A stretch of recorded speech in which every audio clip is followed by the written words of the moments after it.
Today, the concept of the tank destroyer is one which has gone almost entirely extinct. With the creation of more powerful weapons both in the hands of infantry and armored units, the need for an expensive vehicle dedicated almost exclusively to anti-tank duties is simply obsolete. However, similar to how the dinosaurs ruled the Earth for a time, the tank destroyer ruled the battlefields of the Second World War. Starting from small improvised designs built on light tank chassis, these grew to monstrous proportions by the end of the war. Just like the dinosaurs, the largest of this species of armored vehicles would reach a weight of over 70 tons, making it still one of the heaviest tanks ever to tread this planet. Today, we explore the story of the Jagdtiger, the titan of the Second World War.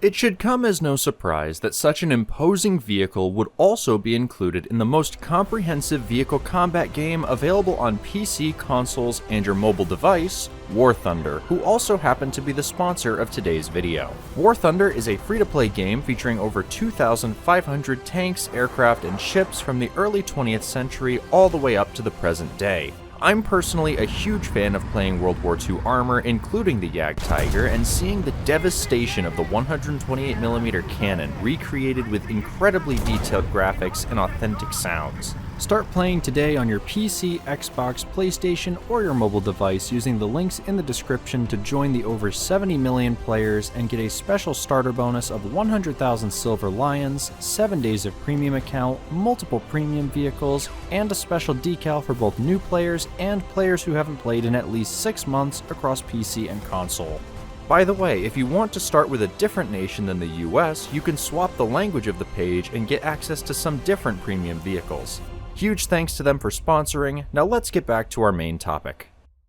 Given both the final design of the vehicle and its name, one could easily assume the story of the Jagdtiger begins with that of the Tiger II, which it was built on. However, like so many German projects from the mid to late war, the seeds for its eventual development were sown much earlier. By 1942, multiple heavily armed self-propelled gun designs had been being explored as solutions for armored targets or static fortifications like that found in the Maginot Line. Early examples of these would appear with vehicles such as the Dicker Max and Sturr Emil, the latter of which being equipped with a 12.8cm cannon similar to what the Jagdtiger would eventually carry. The design which is most comparable to the Jagdtiger, though, would be another Tiger-based design known as the Ferdinand. Built using the already produced hulls of the Porsche-designed Tiger, these were equipped with the powerful 8.8cm Pak 43 and weighed an astounding 65 metric tons with immensely thick frontal armor of over 200mm. These hadn't even entered production before ideas for an even more powerfully armed assault gun began to be thrown around, with it featuring even thicker armor and an even bigger gun. This came following requests for a heavy Sturmgeschütz to provide both infantry support and increased firepower to deal with hard targets in 1942. Discussion of a design to meet these needs would first be outlined in a letter from the Army to Krupp dated February 2, 1943. Here we find the earliest set of requirements for such a vehicle based on the Tiger H3, which you likely know by its later name of Tiger B or Tiger II. Later that month, further clarifications were made as to the design of the assault gun, noting that it was to feature a powerful armament and thick armor to fight targets at ranges of up to 3 kilometers. This would obviously come at the cost of mobility, but that aspect was deemed less important. Initially, an armor layout of either 150 or 200mm frontally and 100mm on the side with a total weight under 70 tons was requested. Development of this vehicle was to be completed by Henschel, with them presenting their initial designs on the 12th of April 1943. This included 2 potential layouts to meet the stated requirements, with the first being a centrally mounted fighting compartment with a rear-mounted engine, and a second which shifted the engine to the middle of the hull with a rear fighting compartment like that seen on the Ferdinand. Although the latter did provide some benefits, such as greatly reducing the amount the gun protruded in front of the hull, several issues were identified. These included the need to redesign the engine's cooling system, the barrel of the gun blocking the removal of the engine without also removing the gun, and the layout requiring an overall redesign to the chassis. The rear engine layout also required some changes to the chassis, such as increasing the overall length by 30 centimeters, just under a foot, but was deemed the preferable option. Interestingly, the Tiger II hull was not the only chassis considered for the new 12.8cm assault gun, with a concept for a Panther-based design also being proposed, although this would not be pursued. The armor thicknesses for this so-called Tiger Jaeger didn't last long before beginning to be reduced, with the presented rear engine layout provided in April of 1943. It still featured 150mm on the whole front and 200 on the casemate. However, due to weight concerns related to the limitations of the chassis, the side armor was reduced to 80mm. To power this assault gun, the Maybach HL230 was chosen, the same power plant as the Tiger, with the gearbox coming from the Panther. As for the gun, this was taken from another legendary German project, that being the Maus Super Heavy Tank, in a new mount for use in a casemate. Further development of this design would continue in the following months, with changes made to comply with railway transportation size restrictions. However, this came at the cost of interior space, hindering the traverse angles of the gun. Due to this, several other proposed solutions to allow for a larger compartment without exceeding the railroad restrictions were presented. One of these suggested the idea of removing the road wheels for transport so the bottom of the hull would rest directly on the train car. This is far from a great solution though, with it requiring significant work during loading and unloading, especially given the ever-increasing weight estimates for the vehicle. Another suggestion by Henschel's assembly shop was to build the casemate as a separate piece from the hull like that seen on the Ferdinand. However, this was ultimately rejected due to it increasing the cost of manufacturing. Consideration would also be given towards fitting an even longer 12.8cm gun to the tank in the form of the 12.8cm L70. Due to the increased length, this would have resulted in the barrel hanging almost 5 meters, 16 feet, or roughly one Dodge Challenger out in front of the hull. It was suggested by Krupp that the gun could be slid backwards over the engine for transport, although the entire L70 idea would ultimately be shelved. Interestingly, this solution for transporting a long gun would reappear on a later design by the French known as the ARL-44, which we have discussed previously. By the time a full-scale wooden mock-up of the Jagdtiger was shown to Hitler in October 1943, the design was mostly finalized. A number of small changes would still be made both before and during production, as to be expected with any tank. For a full breakdown of these, I recommend picking up a copy of Heavy Jagdpanzer Development, as it goes over the development in much greater detail than I can without this video becoming quite long and tedious. With the development of the vehicle now complete, what did this final version of the Hunting Tiger actually look like? Similar to the initial proposals, the Tiger II hull was lengthened by 40 centimeters, about 1.5 feet, with it standing just under 3 meters, roughly 10 feet tall, slightly shorter than the standard Tiger II. As for the weight, it had reached a bridge-breaking 75 metric tons when combat loaded, making it still one of the heaviest armored vehicles to ever enter production, only surpassed by some modern MBTs. This weight should come as no surprise though, given the incredibly thick armor it was equipped with. Frontally, it retained the 100mm lower plate and 150mm upper plate from the Tiger II, as well as 80mm on the sides and rear. The thickest part of the armor can be found on the front of the casemate though, with it featuring 250mm of armor as well as a large mantlet around the barrel. With this level of protection, there was next to nothing that an Allied gun could do against it frontally, but this came at the cost of mobility and, even more importantly, reliability. Unsurprisingly, the originally planned Panther transmission was thrown out in favor of the Maybach one from the Tiger II as well.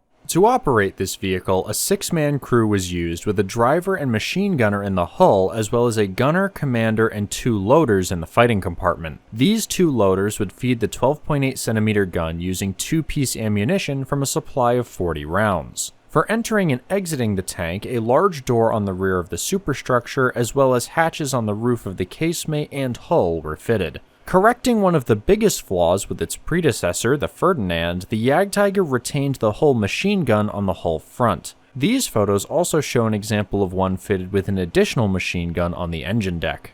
Production of this design would finally begin by the end of 1943 at Nibelungenwerk, with the first prototype expected in December.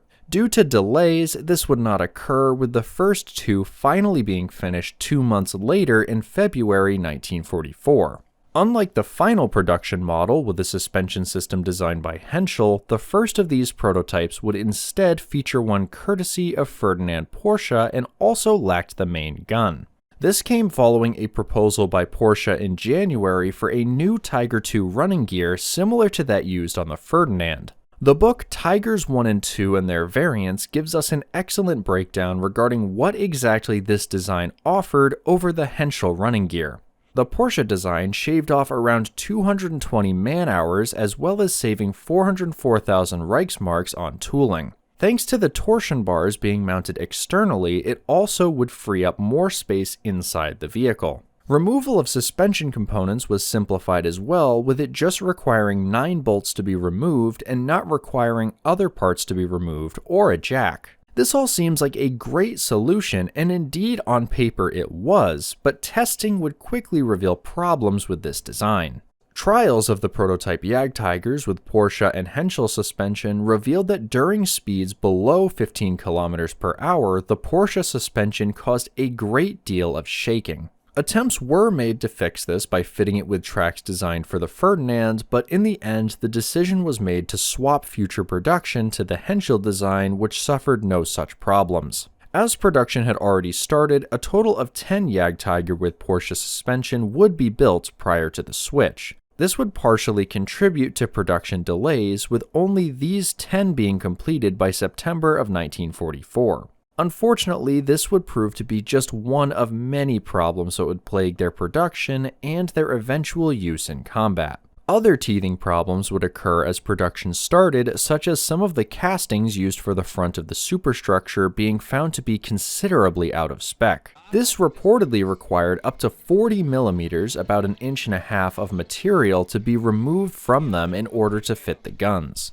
Issues like this are not surprising and can be expected for a brand new production vehicle, but they still contributed to slowdowns in production, with only 8 built by August of 1944. Just when things seemed to be back on schedule in September following the change to the Henschel suspension, the factory was hit by an Allied bombing raid, resulting in yet more delays. Production numbers would still begin to increase as the months went on though, and by the end of the year, a total of 51 were completed, with a peak production of 20 in December.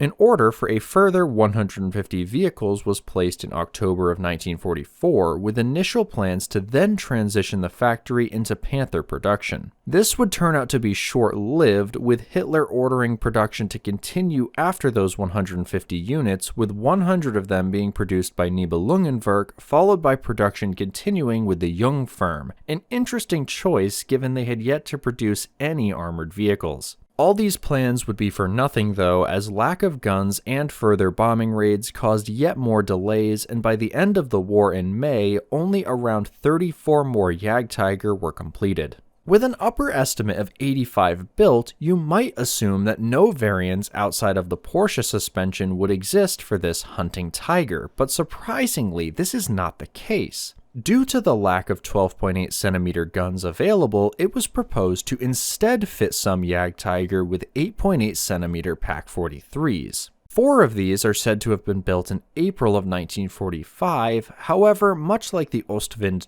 II and other late war projects, no photos have been found. Given when they are reported to have been built, it is quite likely these never saw combat or may have not been fully completed.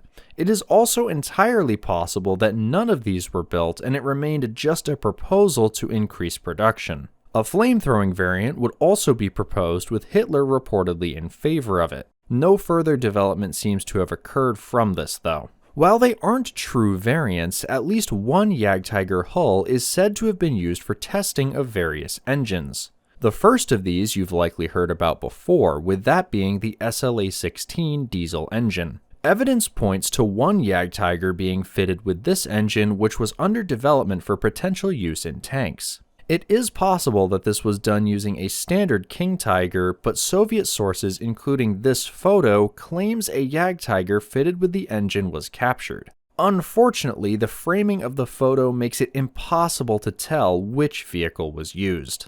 Interestingly, this was not the only prototype engine said to have been tested in a Jagdtiger, with one being chosen as a test bed for the German gas turbine program. This engine was intended for use in the Panther, with development beginning in mid-1944. Several different designs saw development, with some sources claiming one was fitted into a Jagdtiger by Porsche.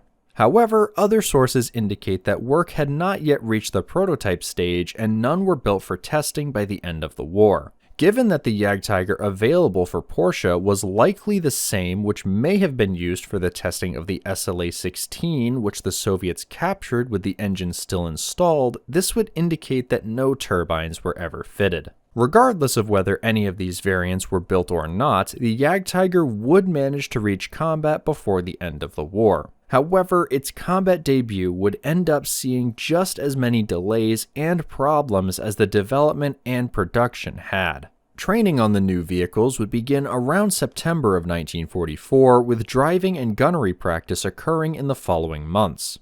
Initially, the first batch of Jagdtiger were to be given to the 3rd Company of the Tank Destroyer Training Unit 130, but this would not occur, with that unit entering combat with Jagdpanzer IVs instead. Due to this, these new super heavy assault guns would enter combat with Heavy Tank Destroyer Unit 653, the same unit who had previously received the Ferdinands. The first of these would accompany elements of the 653rd to the Western Front, with them originally planned to be used in the Ardennes offensive. The 14 available units struggled to just reach the staging area though, with only 6 able to be brought by train, where they would end up sitting rather than participating in the attack. Most of these initial vehicles were those with the Porsche suspension, and this paired with the overstressed engine and gearbox was a recipe for mechanical breakdowns. In late December, the unit would receive new orders to assist in Operation Northwind. They fared only slightly better in this, with the now spread out vehicles attempting to reach the staging area. 8 of these would attempt to make the journey by road, but mechanical problems resulted in none of these arriving. Of the other 6, only 4 would be delivered by train to Zweibrücken in early January, with the other 2 being left behind broken down. 3 other Jagdtigers would arrive by rail at Zweibrücken on the 30th of December from Austria, with them finally seeing their first taste of combat with the beginning of the operation on the 31st. By the time the other 4 Jagdtiger had arrived in January to join the 3 which saw use in combat, one of those had either suffered a breakdown or combat damage, leaving just 6 ready for battle. The strain these 75-ton Titans put on their drivetrain continued to make itself known as more and more vehicles were subjected to road marches. Not only did this result in many breakdowns, according to a report from the 653rd's experiences with the tanks on the 16th of January, these marches were costly in time as well. According to numerous sources within the unit, a distance of 30 to 40 kilometers, 19 to 24 miles per day was considered good for these lumbering beasts, with it being notable when several were able to make a 90-kilometer, 56-mile trip in just 2 days. To put this in perspective, this means it would take them the better part of 2 days to go from one side of Rhode Island to the other. I've actually done roughly that distance on foot when I hiked the Grand Canyon several years ago, which just goes to show how slow they were able to travel.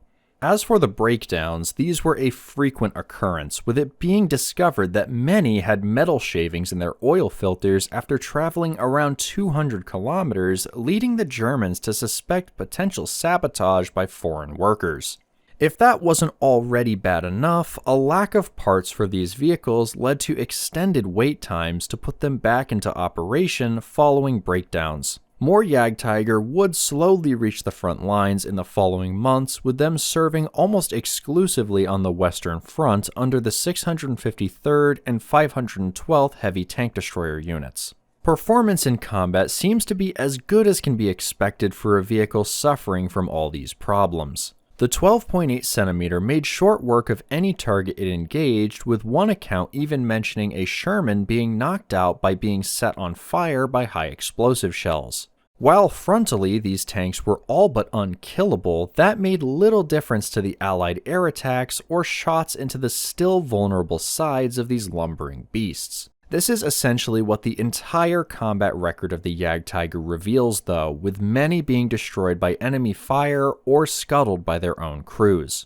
The weight of these vehicles also made them difficult to recover if they became stuck or broke down. Yet more were lost simply by their units surrendering to the Allies as it became more and more clear that the war was over. I think the title of Tanks Encyclopedia's video on the Jagdtiger put it best when they said that rather than being too little too late, these hunting tigers were too much too late. Although you can argue that had the war gone on longer, there may have been a legitimate need within the German army for a 12.8cm or larger weapon to deal with things such as the IS-3 or even the T-54, the Jagdtiger was a poor solution for this. When you consider that the Nazi war machine was already in desperate need for tanks, and in the time it took for them to build less than 100 Jagdtiger, they were able to build nearly 3,000 Jagdpanzer 38T, it reveals how out of touch with reality many of these late war projects were. In a way, the Jagdpanzer 38T is the antithesis to the Jagdtiger program being a cheap and effective solution rather than an unnecessary, overly armored tank wasting valuable factory space and man-hours. Even their older cousin, the Ferdinand, which is often the butt of many jokes, had a greater impact and overall better performance during the war with a similar number produced. Granted, that isn't a completely fair comparison given the vastly different scenarios both of those vehicles saw themselves in. As I've said in the past, there was no vehicle or weapon that Germany could realistically build that would have prevented their loss in the Second World War, no matter how hard they tried. The Jagdtiger, in a way, serves as the perfect example of this, with it truly being little more than a waste of resources that could have been better spent elsewhere. Increasing Panther production instead would likely have contributed more than these mechanical dinosaurs ever could, but thankfully for the tankers of the Allied powers, that never came to pass. Today, 3 of these impressive machines survive, with one in Kubinka in Russia, a Porsche suspension example at the Tank Museum in the UK, and a final example in the United States, which I was able to see in person during an open house at the Army Armor and Cavalry Collection.